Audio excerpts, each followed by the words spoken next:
Boa noite a todos, sejam muito bem-vindos a mais uma live do nosso canal Dicas Históricas. Agora, aqui no Rio de Janeiro, são as 19 horas, também conhecido como 7 horas da noite. Hoje nós vamos falar sobre um dos períodos mais marcantes da história do Brasil, os anos de 1930 a 1945, período em que Getúlio Vargas comandou o país e transformou profundamente a política, a economia e a sociedade brasileira. Para isso, escolhi como guia da nossa live o livro Quem foi Getúlio Vargas, afinal? 1930 a 45, escrito por Antônio Pedro Tota. O Tota, gente, ele é um dos grandes nomes da historiografia brasileira. Ele foi professor da PUC de São Paulo, pesquisador de referência nos estudos sobre cultura política, ditaduras e história das ideias no Brasil. A sua obra é reconhecida pela clareza e pela profundidade com que analisa as ambiguidades do poder e da política no nosso país. Então, portanto, é com ele que nós vamos dialogar hoje, né, e de forma indireta, a partir das páginas desse livro. O livro parte de uma questão central. Como compreender um líder que, ao mesmo tempo, modernizou o Brasil e instaurou um regime autoritário? Tota nos apresenta Vargas como uma figura paradoxal. O pai dos pobres, que ampliou direitos sociais e fortaleceu a indústria nacional, e o ditador do Estado Novo, que suprimiu liberdade, censurou a imprensa e perseguiu opositores. O diferencial do livro está em mostrar que esses dois lados não se anulam. Eles convivem no mesmo projeto político. Ao mesmo tempo, pessoal, em que o Vargas criava leis trabalhistas e políticas de bem-estar, ele controlava sindicatos e limitava a autonomia da sociedade. O legado historiográfico da obra é justamente esse: superar visões simplistas de Vargas como um herói ou vilão e enxergar nele a contradição de um Estado que foi autoritário, mas também foi modernizador. Esse é o grande mérito de Tota, mostrar como Vargas construiu um Estado autoritário de bem-estar. Hoje vamos adotar um modelo de perguntas e respostas. Durante a semana recebi centenas de perguntas dos nossos seguidores, cerca de 120. E separei 30 perguntas para responder aqui na live. Vamos lá então? Então vamos lá. Pergunta da seguidora Amanda de Porto Alegre. Qual a hipótese central de Antônio Pedro Tota no livro e de que forma ele reconstrói a ambivalência do projeto Vargas entre modernização e autoritarismo? Bem, Amanda, Tota sustenta que Getúlio Vargas foi uma figura paradoxal. Ao mesmo tempo, a toda a modernização no Brasil, industrialização, legislação trabalhista, expansão da burocracia estatal, e também foi fundador de uma experiência autoritária que restringiu liberdades políticas, institucionalizou o controle sobre movimentos sociais. Então, para mostrar essa ambivalência, o autor recorreu a fontes políticas e administrativas, a cronologia de fatos e conflitos sociais e leituras comparativas, demonstrando como medidas de bem-estar e corporativismo serviram tanto para incorporar elementos populares como também para neutralizá-los politicamente. Assim, o Tota propõe que o sucesso social do projeto varguista não elimina seu caráter antidemocrático, mas explica parte da sua resiliência até 45. Pergunta do Carlos de Belo Horizonte agora. Como o livro trata as origens regionais e sociais do apoio inicial a Vargas em 1930? Carlos, o autor destaca que o apoio a Vargas não foi homogêneo. Veio de uma aliança fluida entre militares, tenentes, oligarquias regionais em crise e setores urbanos que queriam a racionalização do Estado. Então ele mostra que a crise da política do café com leite, a quebra das articulações oligárquicas, o esgotamento do sistema da Primeira República, criaram um espaço ali para um líder capaz de oferecer ordem, renovação. Então o livro enfatiza que a Revolução de 30 foi menos uma tomada popular massiva do que uma recomposição da ordem política através de alianças regionais e militares. Pergunta agora da Jéssica do Recife. De que modo Tota explica a relação entre as revoltas estaduais? Por exemplo, a Revolução Constitucionalista de 32, ok? E o processo de centralização do Estado nas mãos de Vargas. Bem, Jéssica, o autor argumenta que as revoltas, especialmente as de São Paulo, em 32, foram tentativas das antigas elites regionais de recuperar o protagonismo diante da centralização crescente do poder federal. Então, essas insurreições forçaram Vargas a negociar e, ao mesmo tempo, a consolidar mecanismos coercitivos de integração nacional. Ele mostra que a resposta varguista, combinar repressão e ofertas institucionais, como uma constituinte, permitiu ao governo desgastar a resistência oligárquica ao mesmo tempo que legitimava novas formas de exercício do poder central. Pergunta agora do Paulo de Rio Branco, no Acre. Vamos lá.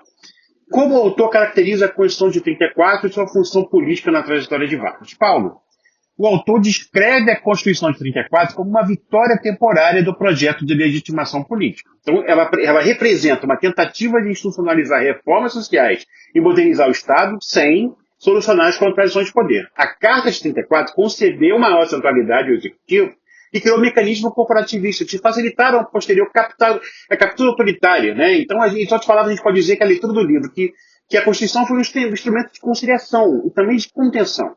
Por quê? Porque forneceu a aparência de legalidade ao mesmo tempo em que deixava em aberto vias de poder extraordinário. Pergunta da Tatiana de São Paulo. Qual foi o papel do movimento tenentista e dos oficiais do Exército na consolidação do regime varguista até 1937? Obrigado pela participação, Tatiana. O Antônio Pedro Tota, ele mostra que os tenentes e os setores militares foram atores centrais. Desde a década de 20, eles pressionavam pela reforma do Estado e por uma maior profissionalização, agora saiu. Em 30, alguns segmentos militares apoiaram Vargas como uma alternativa à velha política, mas ao longo dos anos 30, o Exército ele meio que fragmenta-se entre os oficiais que apoiavam a ordem varguista e os que defendiam rupturas mais radicais, e os que mais tarde acabaram sustentando a ditadura do Estado Novo. Então o livro ele identifica nos militares tanto um impulso reformista quanto um recurso coercitivo essencial para que houvesse a estabilização do novo regime. Pergunta do Hamilton de Goiânia agora.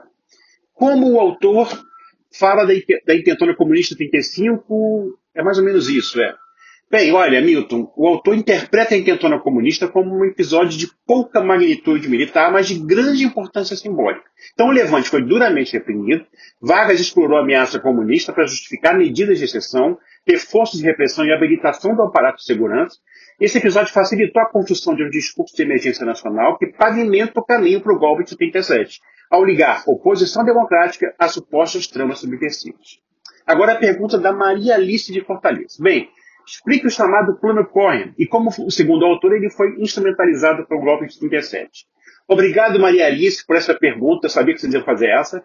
O Tota relata que o Plano Cohen ele foi apresentado como um plano comunista para a tomada de violenta do país, mas que a historiografia posterior demonstrou sua falsidade ou fabricação. O autor, então, enfatiza que a exposição do plano criou um pânico político e forneceu um pretexto ideológico jurídico para o Vargas instaurar o Estado Novo em 37, suspendendo a Constituição e concentrando, olha aí, poderes no Executivo.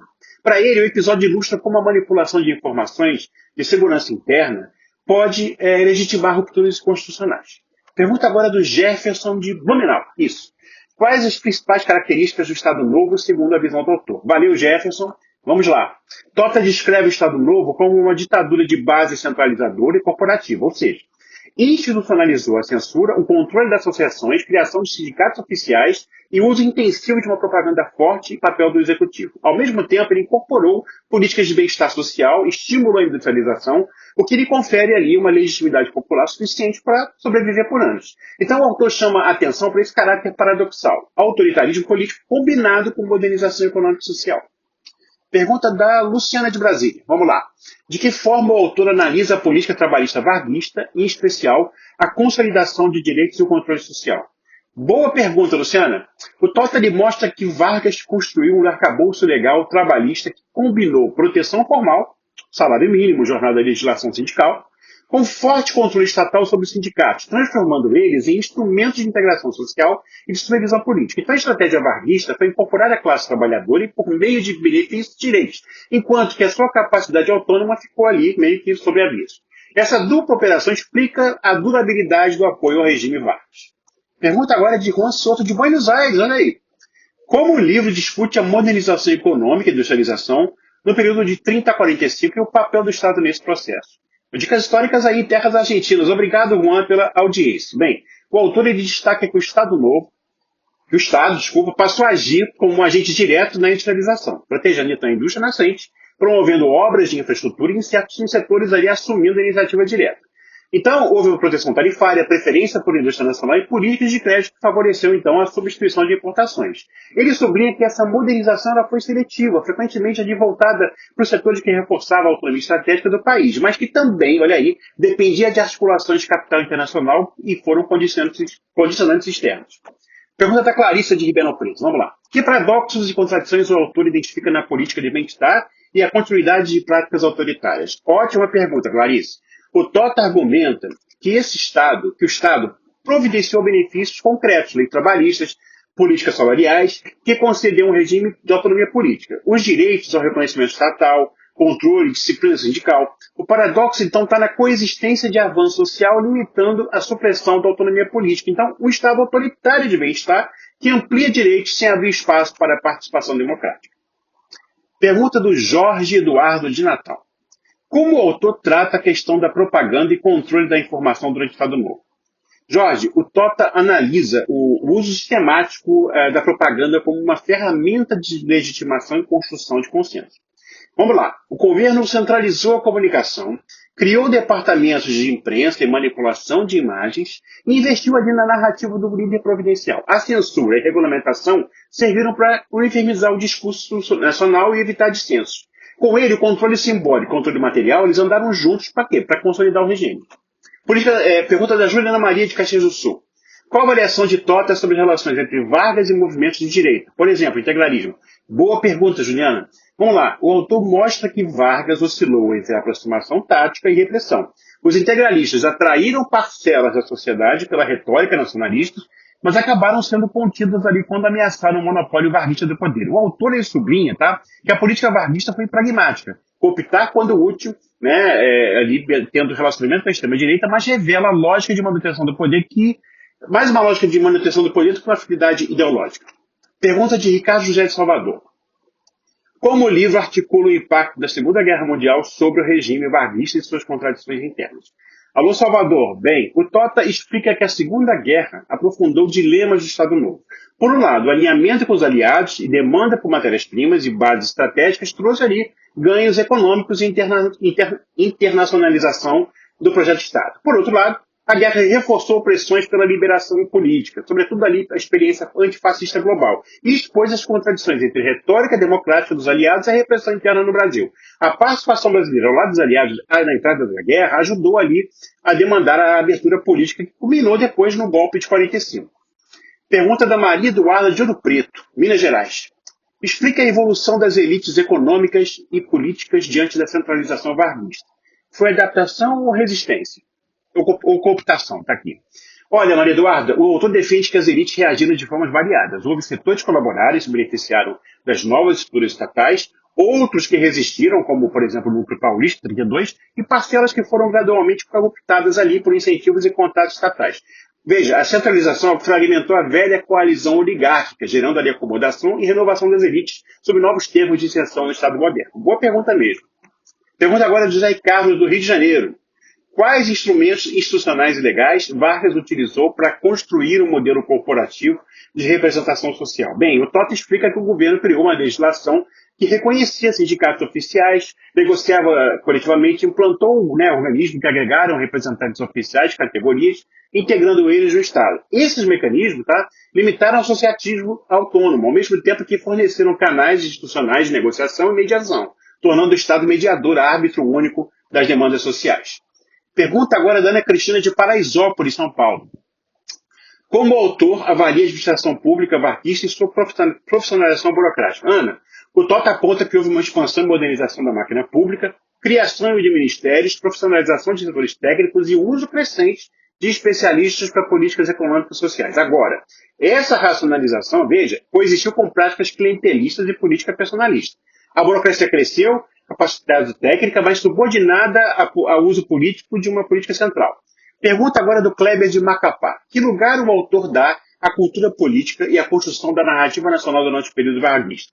Kleber, o Tota argumenta que o projeto varguista incluiu forte componente cultural. Construção de símbolos, celebrações cívicas, educação cívica, que buscava ali criar uma coesão nacional e legitimar o Estado centralizado. Então, a produção de narrativa sobre modernidade, progresso e ordem acaba justificando políticas econômicas repressivas, o que ajudou a sedimentar o apoio popular. Pergunta agora da Cristiane de Belém do Pará. Analisa a política externa de Vargas entre 30 e 45.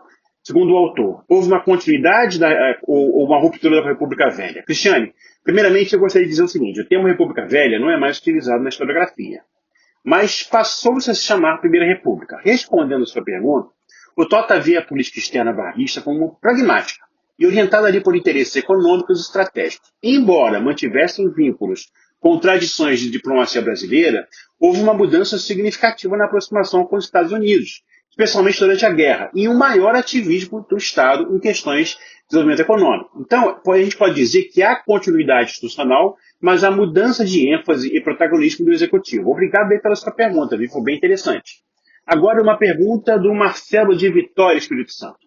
Como o livro trata as bases sociais do apoio popular a Vargas, sobretudo entre trabalhadores urbanos e camadas médias?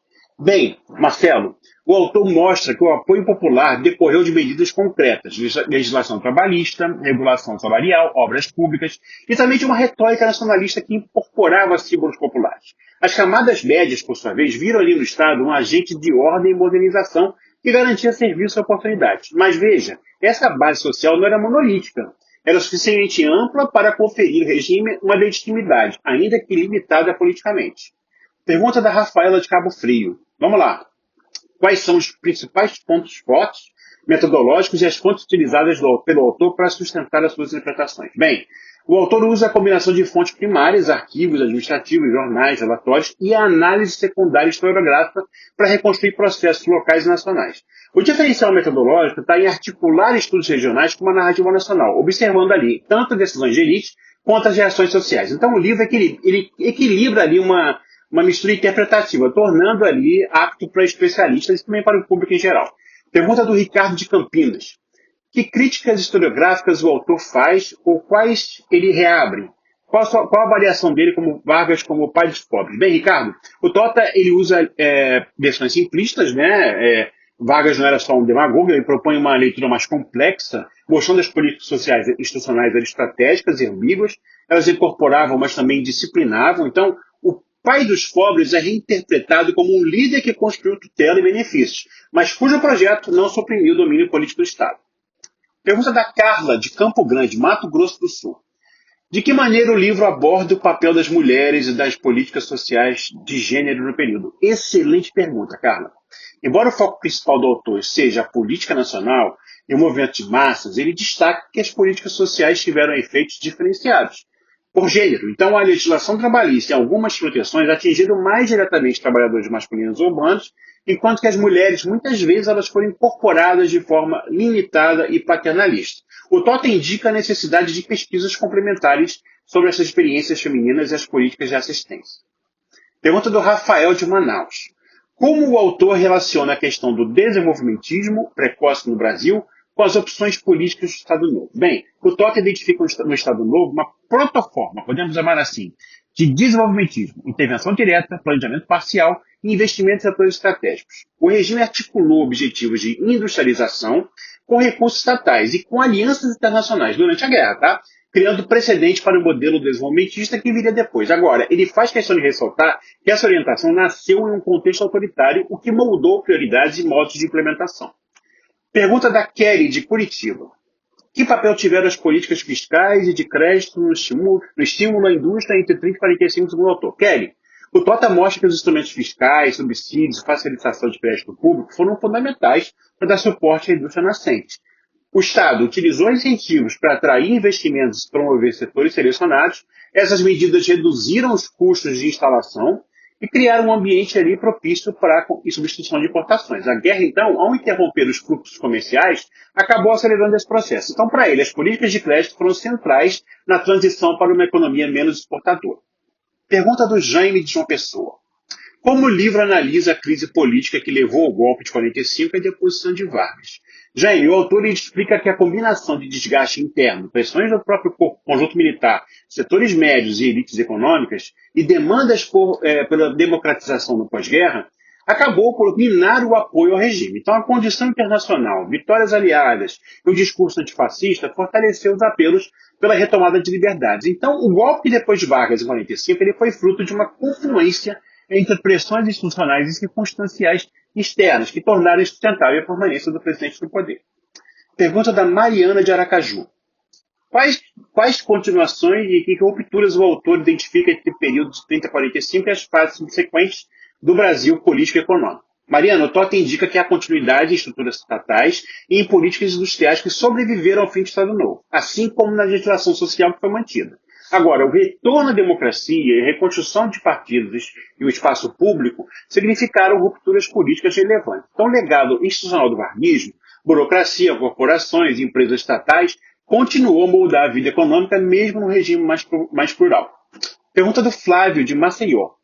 Que lacunas e perguntas abertas Tota reconhece na historiografia sobre Vargas e que ele aponta como agenda para futuras pesquisas? Flávio, Tota aponta a necessidade de estudos mais aprofundados sobre experiências regionais, sobre gênero e raça nas políticas varguistas e sobre os circuitos de financiamento e tecnologia que permitiram a industrialização.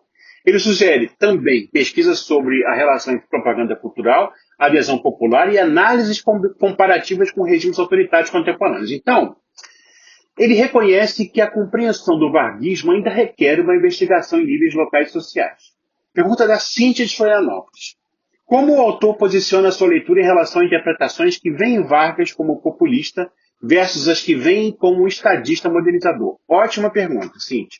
O Tota evita rótulos extremos e propõe que Vargas foi simultaneamente populista, no sentido de construção de vínculo direto com massas, por meio de políticas e retórica, um estadista com capacidade de estruturar instituições e políticas econômicas duradouras.